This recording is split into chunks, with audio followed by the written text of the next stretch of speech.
నాయకుల్ని కొనుగోలు జరుగుతుంది. వాటి గురించి కూడా నేను మళ్ళీ ఒకసారి విత్ ఎవిడెన్స్ ఎక్కడెక్కడ ఏమేమి జరిగినది, ఏమేమి జరుగుతుంది దాని గురించి తొందరలోనే రిజల్ట్ అండి. నేనైతే గతంలో ధర్మవరంలో ఉన్న రికార్డుని బద్దలు కొడతాను నేను అనుకుంటాను. పరిపూర్ణమైన నమ్మకం.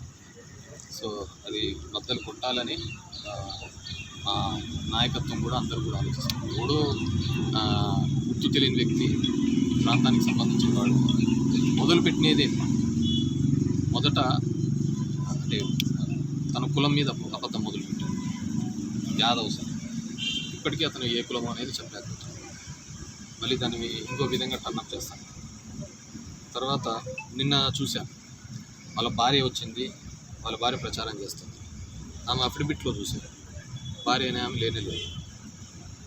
అంటే ప్రతిదీ అబద్ధమే.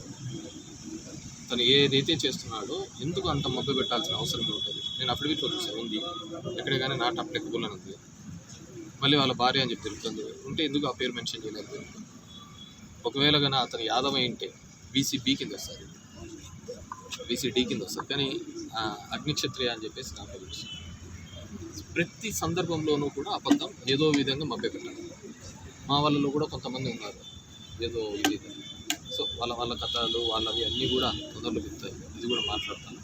సో అతను అబద్ధాలే పునాదులుగా ఇక్కడ ధర్మవరం వాళ్ళకు ఒక షో చేస్తుంది. బీజేపీలో జాతీయ కార్యదర్శిని నేను అక్కడ ఎంతోమంది కార్యదర్శులు ఉన్నారు. దానికైతే ఏముంటుంది. సో అసలు ధర్మవరం మీద మోజుబడి వచ్చినాడా, ధర్మవరంలో వచ్చింటే తప్పక గతిలేక వచ్చినాడు. గతిలేక వచ్చినవాడు ధర్మవరం గురించి ఎందుకు ఆలోచిస్తాడు. ఈ ప్రాంతాన్ని ఏదైనా చేయాలని గతంలో కూడా ఆలోచించుంటే ఈ ప్రాంతం గురించి అభివృద్ధి గురించి ఆలోచించాడు. ఊరికి 10 రోజులు ఎవడో స్క్రిప్ట్ రాసేసి అది చదవడానికి అయితే కాదు కదా. సో ప్రతిదీ కూడా ఆలోచన విధానము అతనికి ఏదో తప్పక ధర్మవరంలోకి వేసినాడు. ఒక సీట్ ఉంది పారా ఆడుకోవాలని వచ్చినాడు. అంతే తప్ప ఇక్కడ దీని మీద ధర్మవరం ఇక్కడ స్థితిగతుల మీద ఇక్కడ జనం మీద లేదు. అన్నిటికంటే ముఖ్యం ఏంటంటే ఇతనే చెప్తున్నాడు, నేనున్నా లేకపోయినా శ్రీరామ్ చూసుకుంటాడు. శ్రీరామ్ చూసుకుంటాడు అనే దాంట్లోకి ఇతను ఎందుకు ఉండాలి. ఇతను ఎంబడి నడుస్తా అంటే ఇతను ఉంటాడు, అలాగా కంటిన్యూస్గా ఉంటాడు, ఉండడు కదా. ఇతను మొహమే ఉరికేది. శ్రీరామ్ డూపా ఇతనేమన్నా కాదు కదా. సో శ్రీరామ్ డూపు కానప్పుడు శ్రీరామ్ ఇతను మొక్కు మోసుకుంటున్నాడు. మళ్ళీ జనాలు శ్రీరామ్ జీపై గలవల్ల ఏంటి సత్యకుమారి గలవల్ల యోని గలవల్ల